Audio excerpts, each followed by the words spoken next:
How do you wait for what you want? Do you wait loudly? This is taking so long! Maybe you've perfected the slow burn. Or you played the blame game. It's all your fault for making us wait. So not fair. Or maybe instead of waiting, you just let it all out. Waiting until later for what you want now is never easy. But it is possible to wait well. For starters, when you have to wait, take a deep breath. And another one. That lets your body know it's okay to chill out for a minute. You can use the time to focus on something positive, like all the stuff you've got to be grateful for. Food to eat, a place to sleep, friends. Oh, my dog. And you can take time to remember what's true, that God is always right there with you, even if you have to wait. In fact, God can give you patience as a special gift. Waiting well with patience can actually make you wise.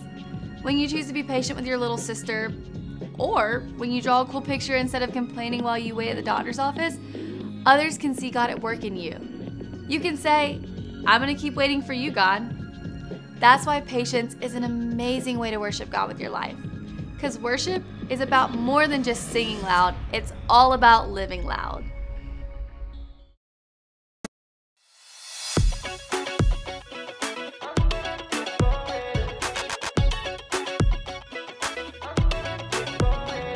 Your plans, your dreams are so much greater. Your timing, you keep, it's always better. So when I'm feeling weak, your strength is always perfect. So I'm holding on, cause I know it will be worth it. So I'm waiting, I'm waiting, I'm gonna keep on waiting. With my whole side and you, God, I'm gonna trust in you.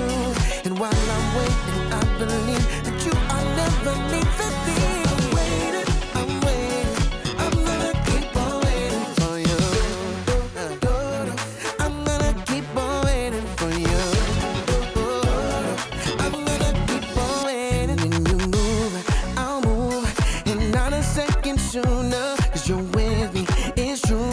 I won't worry about the future. So when I'm feeling weak, your strength is always perfect. So I'm holding on, cause I know it will be worth it. So I'm waiting, I'm waiting, I'm gonna keep on waiting. With my whole side and you, God, I'm gonna trust in you. And while I'm waiting, I believe that you are never leaving me. I'm waiting, I'm waiting, I'm gonna keep on waiting for you. I'm gonna keep on waiting for you. I'm gonna keep on waiting. Don't wanna rush it, don't wanna jump too soon, no. My life I'm made for, I know I'm finding you. So I'm waiting, I'm gonna keep on waiting. With my whole side and you, God, I'm gonna trust in you. And while I'm waiting, I believe that you are never leaving me. I'm waiting, I'm gonna keep on waiting for you. I'm gonna keep on waiting for you. I'm gonna keep on waiting.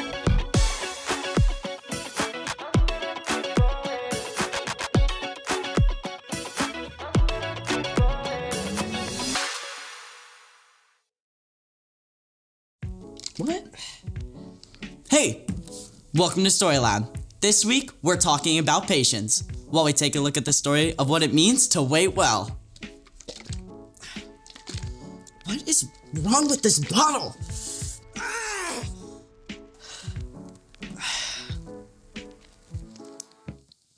I mean,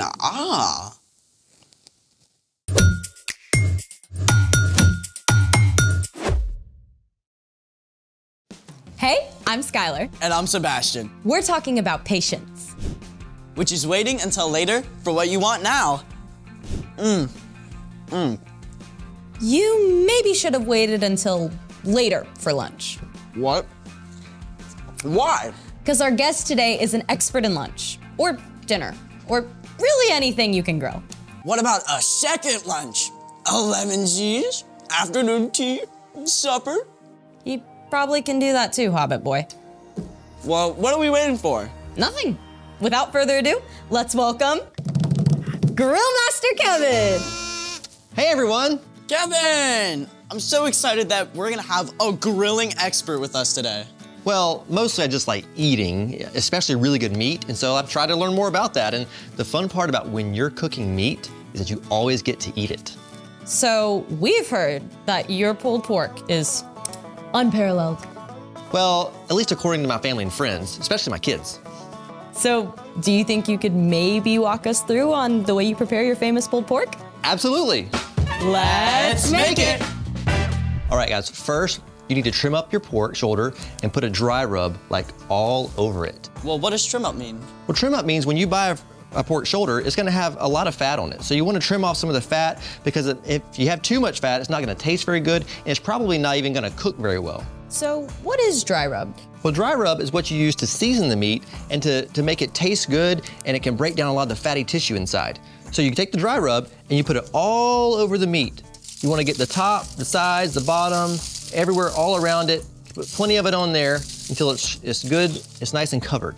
So then you wanna leave it in the fridge overnight, and then the next morning is when you start to prepare the smoker by starting some coals in your smoker, and then you gotta wait for that too to burn down and get ashy so you know the coals are ready. Now once those coals are ready, you wanna pick out some wood logs from the wood pile. Now this one right here, cherry wood, smell that. That smells really good. You can smell the cherries in it, really. And so you wanna have your wood logs nice and dry though, because if they're not dry, it's gonna give a lot of gross smoke and the meat's not gonna taste good. But for your wood to get ready, it's gotta wait outside in the elements for 6 months to a year so it can actually get dry. Now, that's a long, long wait. Yeah, that is. So you wanna add a few wood logs to the charcoal to start a fire in the smoking wood chamber. And then finally, you can take the pork shoulder out of the fridge and put it on the smoker grill. But you have to leave it on there for like 5, maybe 6 hours. But don't look at it, really, don't look at it. Why? There's a saying that says, if you're looking, you ain't cooking, which is true. When you open the lid, you release the heat on your grill, which can slow the cooking process. Now, after 5 to 6 hours, you can check the temperature to make sure that it's at least 165 degrees. After 5 or 6 hours. That's a long time. It is a long time, but we're still not done yet. Next, you pull it off, you wrap it in butcher paper or foil, and you put it back on the smoker for another 2, maybe 3 hours, or at least until the meat has reached a temperature of 203 degrees. Is it ready yet? I'm getting really hungry. It's not ready yet, nope. You take it off the smoker at that point, you wrap it in big towels, and you put it inside a cooler and let it rest for about 2 more hours, and then finally, at long last, you can pull it apart and start to eat it. 2 more hours? That totals close to 11 hours?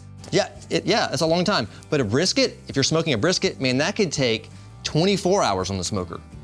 Well, what happens if you don't wait and you try and skip some of the steps? Well, if you skip some steps, the meat could end up dry, it could end up tough, it definitely won't pull apart very easily, it's definitely not gonna be as tasty or delicious. And finally, guys, after all that waiting, here is the finished product. That smells heavenly. The presentation, the smell, the look of it, perfect. Well then, guys, I'm gonna use my trusty claws right here. We're gonna pull it apart a little bit, and would you guys like some? Like try? Yes. Oops. All right, well, ladies first. Thank you. Let's see what we got here. And there you go. Wow. All I can say, best second lunch I've had in forever. Glad to hear it. Thank you so much. My pleasure. My stomach is so happy, I can't wait for dinner. Speaking of waiting, it's time for The story before the story. Today, we're in the book of Proverbs, which is a collection of wise sayings, many from King Solomon. Solomon became king at a very young age. He was worried about leading an entire nation with so little experience. One night, God spoke in a dream and told Solomon that he could have any gift he wanted. Solomon could have asked for money or power. But instead, Solomon asked God for wisdom so he could be the best leader for his people. God listened and honored Solomon by making him the wisest man on earth. Many of the things Solomon learned were said and written down, together with other wisdom. The sayings, called Proverbs, are short sentences or stories that help people make wise decisions in their everyday lives. Which is where our story starts. Take it away. Hey everyone, I'm Erica, and today,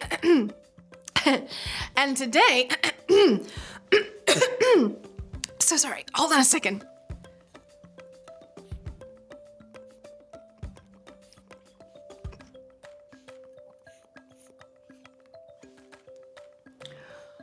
Whew. That's better. Thank you for your patience, which is actually what we're talking about today. In Proverbs, we find wisdom that can apply to every area of our lives, especially when we get frustrated or have to wait for what we want. Let's check out this awesome verse. Proverbs 14:29 says, "Anyone who is patient has great understanding, but anyone who gets angry quickly shows how foolish they are." Ouch! Let's break that down. Anyone who is patient has great understanding. Someone who has understanding makes wise choices. So, choosing patience can help you become a wise person. But let's look on that flip side. But anyone who gets angry quickly shows how foolish they are. Being foolish doesn't mean that you aren't smart. In fact, you could get 100% on every test and still make foolish choices when something makes you angry. Patience is a gift and skill that you can develop. It's all about choosing to respond instead of react. Think of it this way. Suppose a kid cuts ahead of you in line on the playground. If you choose to react without thinking first, you're probably going to shove back or yell at them, and we all know how that ends up. But if you choose instead to respond, you take a deep breath first, you think about what you're gonna say and do. You remember that you have the power to stop a fight rather than add to it. You might even make a quick silent prayer to God. Help! It's very silent. Then you choose to respond with patience and not shove back or yell. You can always tell a teacher if it keeps happening, but in the meantime, you stop a fight and you will still get a turn, even if you have to wait a little longer. In the Bible, we discover a lot of stories about patience. Stories about people who were super impatient, but also stories of people who learned patience through the tough work of waiting. Take King David. He waited more than 10 years from the time he was anointed as Israel's next king until he actually became king. And during most of that time, he was on the run. I keep my eyes always on the Lord. He is at my right hand, so I will always be secure. Or think about Joseph.